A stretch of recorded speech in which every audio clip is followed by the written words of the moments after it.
매일 아침 책 읽기로 하루를 시작하는 행복 습관, 미라클 독서입니다.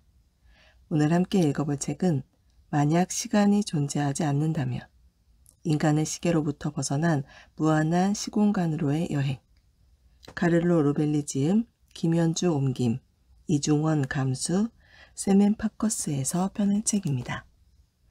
도서 사이트에 나와 있는 미리 보기 부분을 읽어볼 건데요. 먼저 지은이님 소개부터 읽어보겠습니다.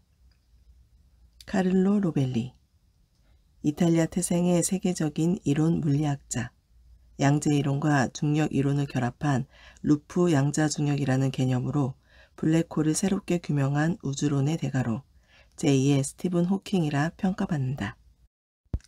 1981년 볼로냐 대학교에서 물리학 학사와 석사학위를 받고 1986년 파도바 대학교에서 박사학위를 받았다.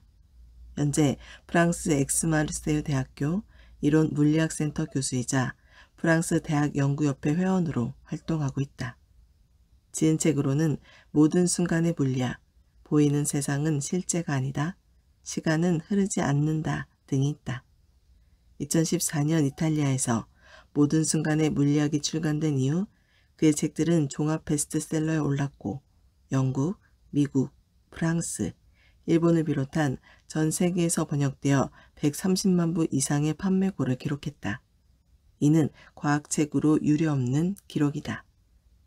2019년에는 미국의 외교 전문지 포린 폴리시로부터 세계에서 가장 영향력 있는 글로벌 사상가 100에 선정된 바 있다. 그의 저서 중 국내에서 4번째로 번역 소개되는 이 책은 그가 대학생일 때 호기심을 가졌던 양자 중력에 관한 이야기에서 시작된다.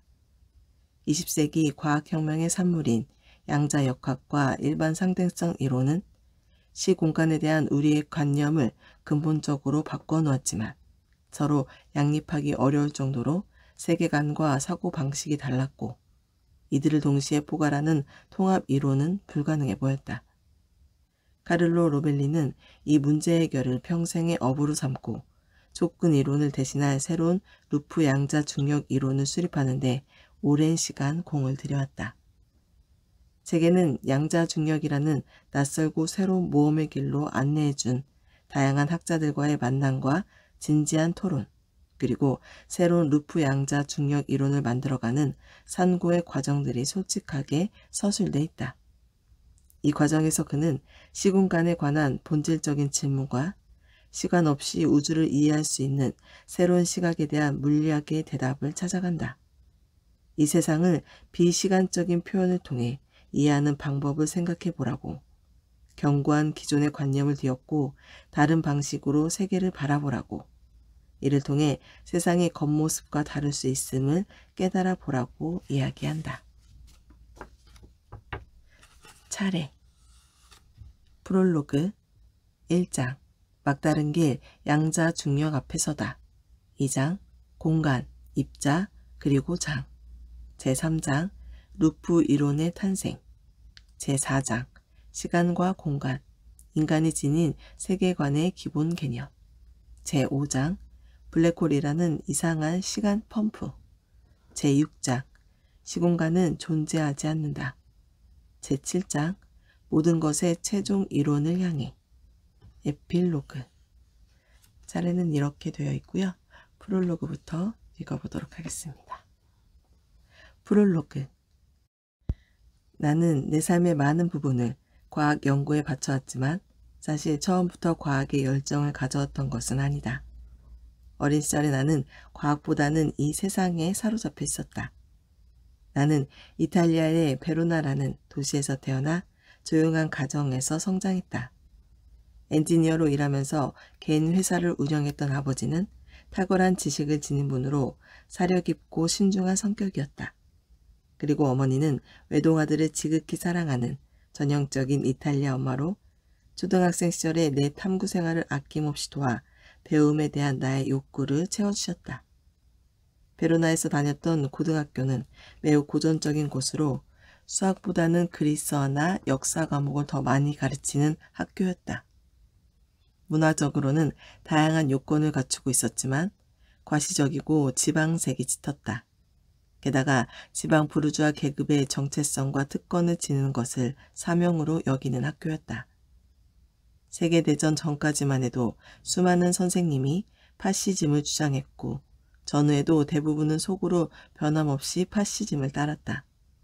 1960년부터 1970년대는 세대 간 갈등이 격화되던 시기였다. 세상이 빠르게 변하고 있었지만 주위 어른들 대부분은 변화를 좀처럼 받아들이지 못했다. 기성세대는 소극적이고 무의미한 태도를 완강히 고집하고 있었다. 나는 그런 어른들을 신뢰할 수 없었고 선생님은 더더욱 믿을 수 없었다. 그래서 기성세대를 비롯한 권력을 가진 모든 것들과 계속해서 대립할 수밖에 없었다. 나의 사춘기는 그야말로 반항의 터전이나 다름없었다. 거대한 혼란의 시기를 살아가면서 기성 가치들을 모두 거부하다 보니 그 무엇도 분명해 보이지 않았다. 확실한 건 눈앞의 세상이 올바르고 아름답지만은 않다는 사실뿐이었다. 그래서 나는 또 다른 삶의 방식과 관념에 대해 이야기하는 책들을 닥치는 대로 읽었다. 아직 읽지 않은 책 속에 눈부신 보석들이 감춰져 있는 것 같았다. 볼로냐에서 대학 생활을 하는 동안 기성세대와의 갈등은 우리 세대 전체가 겪는 과정이 되었다. 우리는 이 세상을 바꾸어 더 정의롭고 나은 곳으로 만들고 싶었고 살아가고 사랑하는 새로운 방식을 찾고 싶었으며 또 다른 형태의 공동체를 만드는 등 무엇이든 시도하고 싶어 했다. 우리는 늘 사랑에 빠져 있었고 끊임없이 토론했으며 사물들을 선입견 없이 바라보는 법을 배우고자 했다. 혼란스러운 순간들도 있었지만 새로운 세상의 서막이 어렴풋이 보이는 듯한 순간들도 있었다. 그 시절에 우리는 꿈을 꾸며 살아갔다. 우리는 함께할 친구와 새로운 아이디어를 얻기 위해 상상 속 여행과 길 위의 여행을 수없이 떠났다.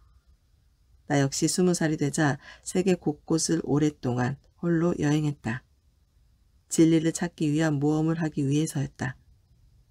50대가 다 된 지금 천진난만했던 그때의 나를 떠올리면 웃음이 나지만 잘한 선택이었다고 확신한다.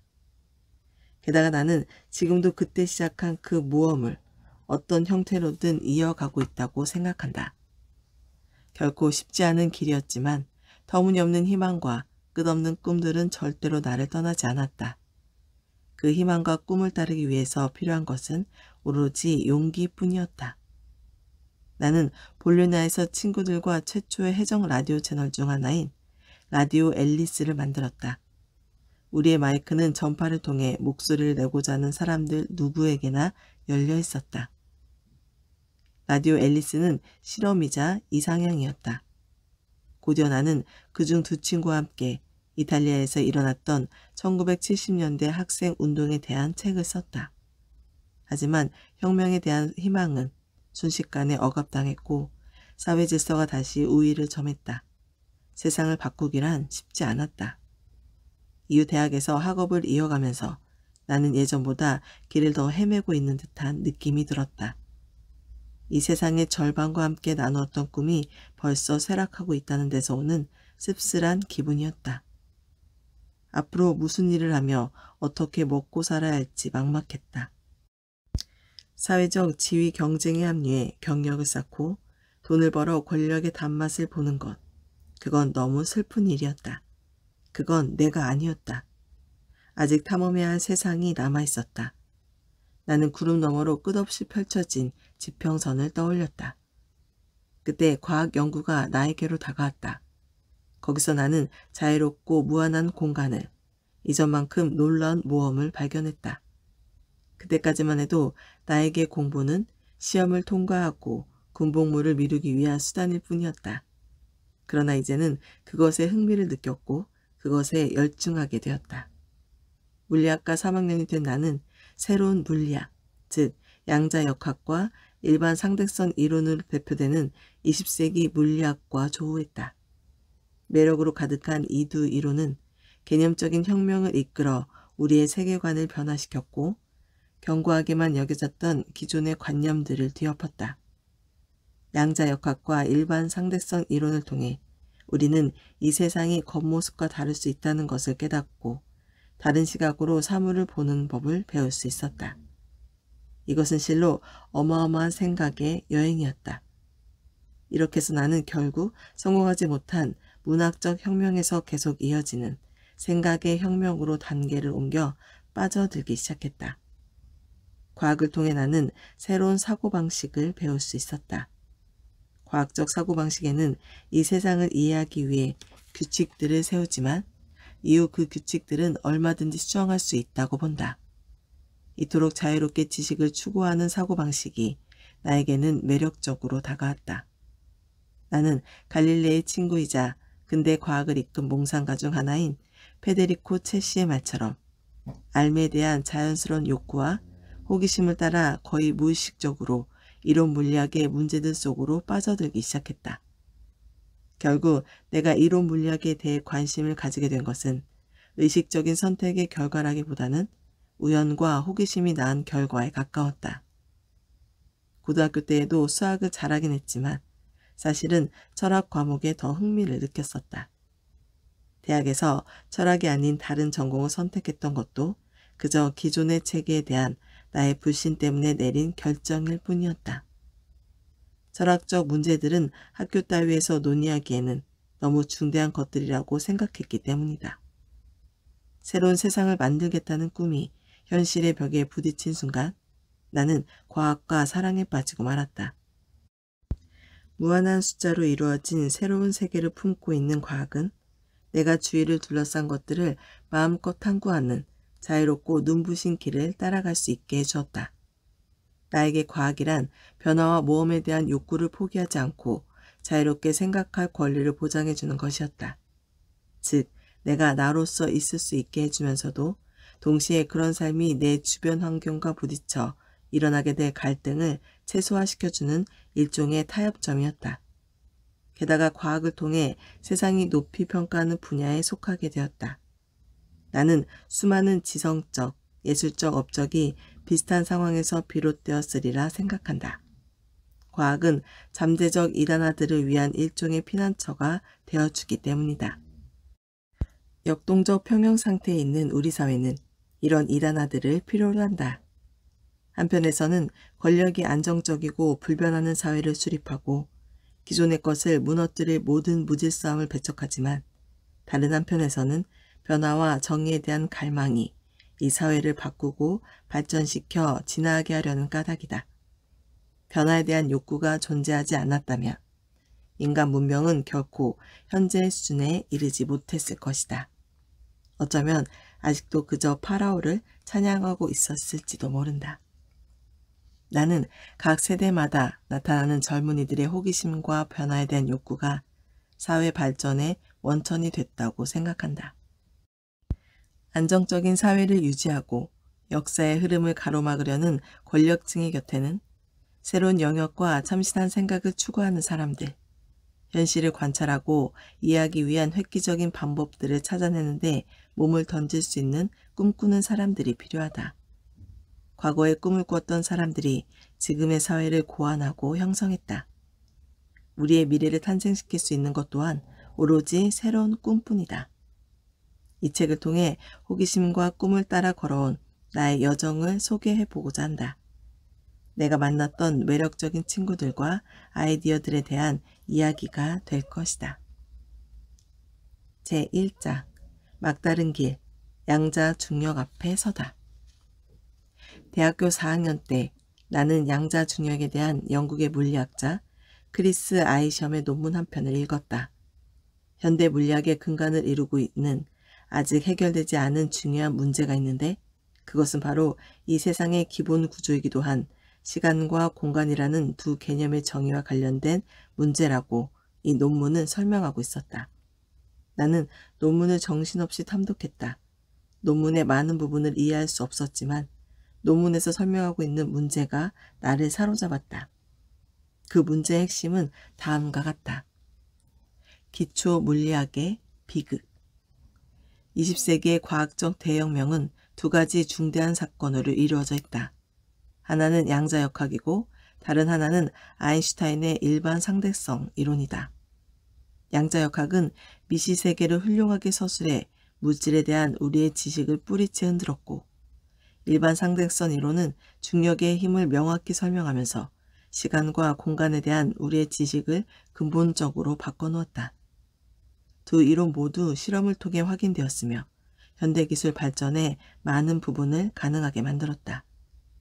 하지만 두 이론이 세계를 서술하는 방식은 언뜻 보기에도 양립이 불가능해 보일 정도로 너무 다르다. 마치 서로 존재하지 않는 것처럼 각각 수립되었다. 일반 상대성 이론 교수의 강의 내용은 옆 강의실에서 양자역학을 가르치는 동료 교수가 보기에는 말도 안 되는 것일 테고, 그 반대의 경우도 마찬가지일 것이다. 양자역학이 사용하는 시간과 공간에 대한 개념은 일반 상대성 이론과 모순되는 과거의 개념이고, 일반 상대성 이론이 사용하는 물질과 에너지에 대한 개념 역시 양자역학과 모순되는 과거의 개념이다. 두 이론을 동시에 적용할 수 있는 일반적인 물리적 상황은 존재하지 않는다. 현상의 규모에 따라 양자역학이나 일반 상대성 이론 중 하나를 적용할 수 있을 뿐이다. 두 이론을 모두 적용할 수 있는 물리적 상황은 매우 작은 거리의 움직임이나 블랙홀의 중심, 우주 생성의 초기 단계 등 우리가 가진 도구로는 접근하기 어려운 에너지 준위를 전제로 하고 있다. 우리는 이 두 위대한 발견을 연결할 방법을 알지 못한다.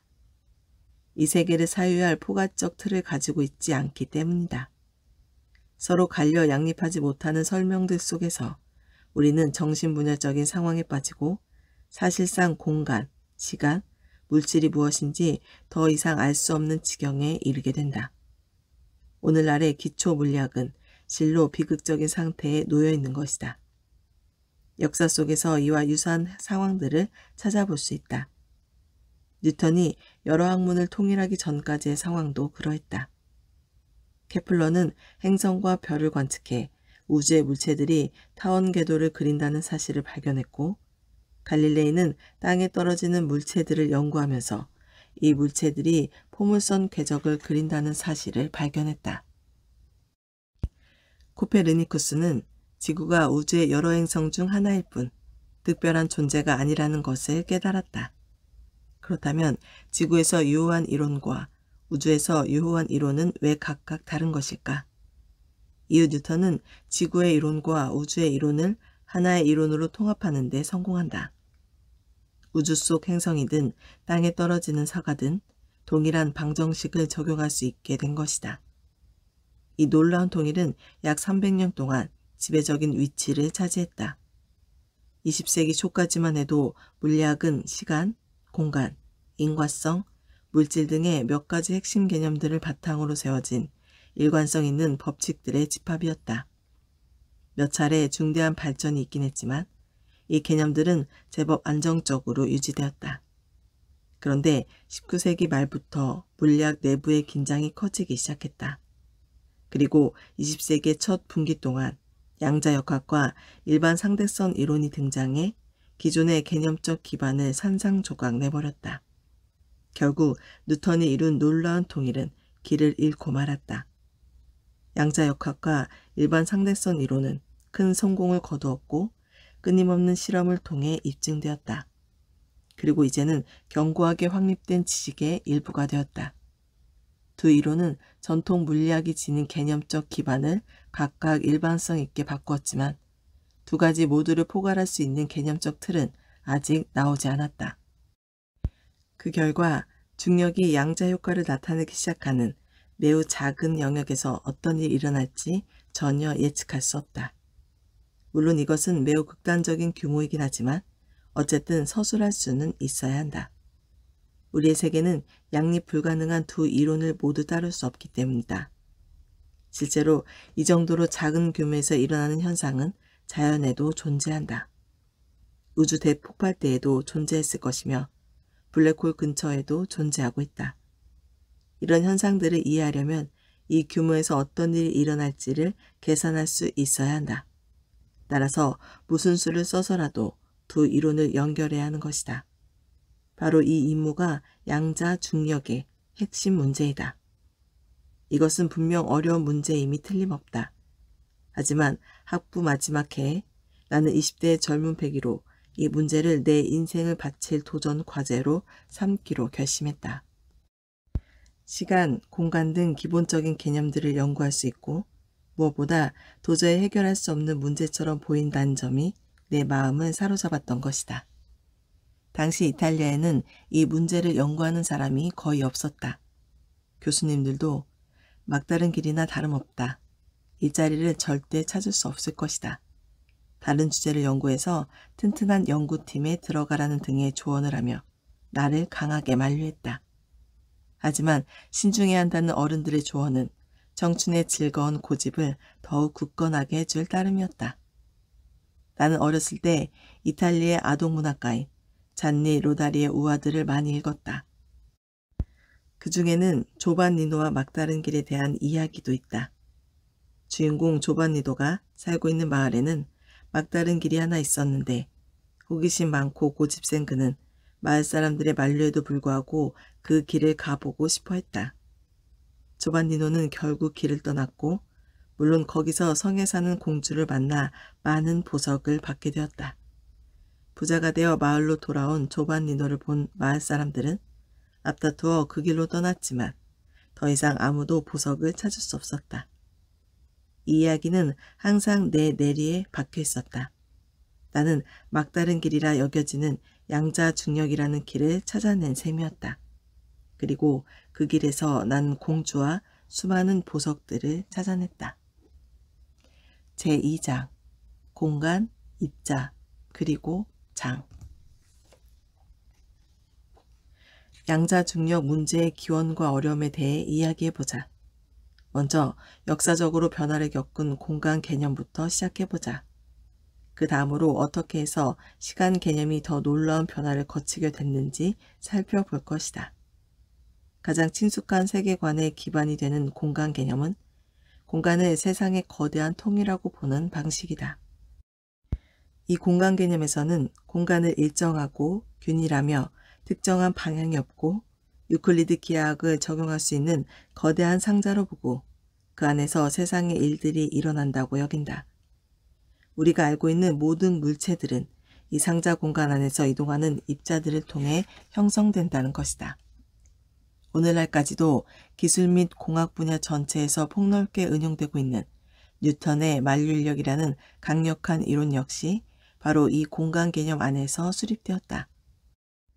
뉴턴의 이론이 발표되고 약 200년이 지난 19세기 말 제임스 클러크 맥스웰과 마이클 패러데이는 전하들 사이의 전기력에 대한 연구를 시작했고 그 결과는 공간에 대한 설명을 바꾸어 놓았다. 이들은 공간, 입자와 함께 전자기장이라는 제3의 요소를 찾아냈고 새롭게 등장한 전자기장은 이후 물리학 전체에서 중대한 역할을 하게 되었다. 전자기장은 전기력과 자기력의 매체이다. 장은 공간을 가득 채우고 있는 일종의 널리 퍼진 형태의 개체를 의미한다. 패러데이는 장이란 양전하에서 출발해 음전하에 이르는 선들의 집합이라고 생각했다. 그리밀은 그러한 선들 중에 일부를 나타낸 것이다. 실제로는 공간의 세 차원 속에 무형의 거미줄을 친 것처럼 무한한 수의 선들이 공간 전체를 연속적으로 가득 채우고 있다. 공간의 모든 지점에는 패러데이의 역선이 지난다. 각 지점을 지나는 역선의 방향은 이 역선과 접하는 벡터로 표현할 수 있다. 전기장이 그 안에 놓은 전하에 벡터 방향의 전기력을 가하는 것이다.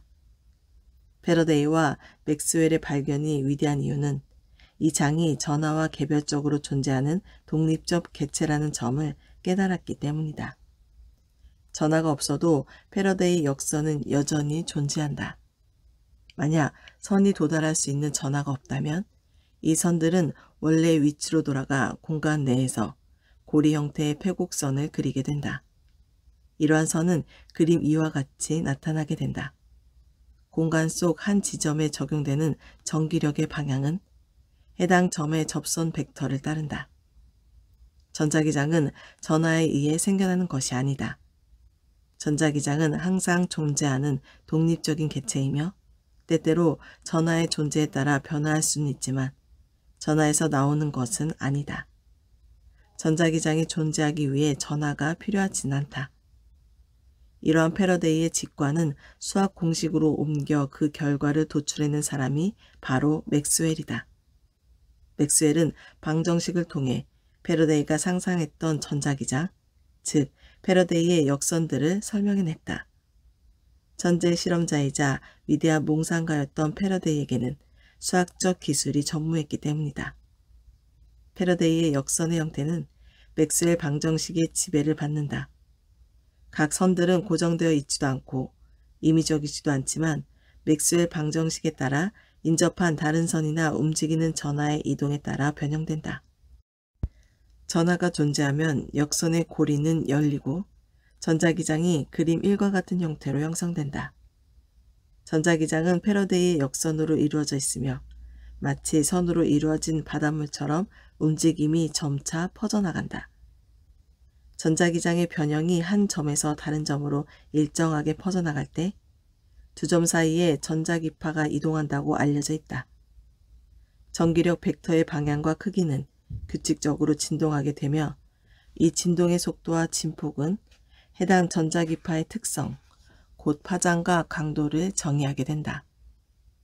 하인리 루돌프 헤이츠는 최초로 라디오파를 이용해 원거리로 정보를 전달하는 데 성공했고 이것은 수많은 방식으로 응용되어 우리의 현대 기술을 점차 풍부하게 만들었으며 이 세상의 모습까지 바꿔 놓았다. 맥스웰은 빛도 전자기장 속의 역선들에서 나타나는 빠른 파동일 뿐이라는 사실을 깨달았다. 라디오파는 매우 느린 파동이고 빛은 매우 빠른 파동이지만 두 경우 모두 전자기장의 규칙적인 변형이란 점에서 동일한 현상의 범주에 속해 있다. 한편 전자기장은 눈에 보이지 않는다고 생각되는 경우가 많다. 그러나 이것은 사실이 아니다. 우리 눈에 보이는 것이야말로 전자기장 그 자체이기 때문이다. 어떤 물체를 봤을 때 우리는 그 물체를 직접적으로 감지하는 것이 아니라 물체와 눈 사이의 전자기장의 진동, 즉 그 물체가 반사한 빛을 감지하는 것이다. 거울이나 영화관의 스크린, 홀로그램 등을 생각해보자. 세 가지 모두 무언가가 보이긴 하지만 그 위치에 실제로 물체가 존재하진 않는다. 단지 그 물체가 그곳에 있는 것처럼 빛이 반사되고 있을 뿐이다. 이 또한 같은 맥락이다. 이러한 패러데이와 맥스웰의 업적들은 뉴턴의 세계관을 어느 정도 바꾸어 놓았다. 그러나 근본적인 변화는 아니었다. 상자와 같은 공간 개념이 존재하며 그 공간 안에서 사물들이 움직이고 있다고 보는 관점은 여전했다. 단지 상자 공간과 입자라는 기본적인 개체에 전자기장이라는 제3의 요소가 추가되었을 뿐이었다. 오늘 미라클 독서는 여기까지 읽도록 하겠습니다. 오늘도 감사합니다.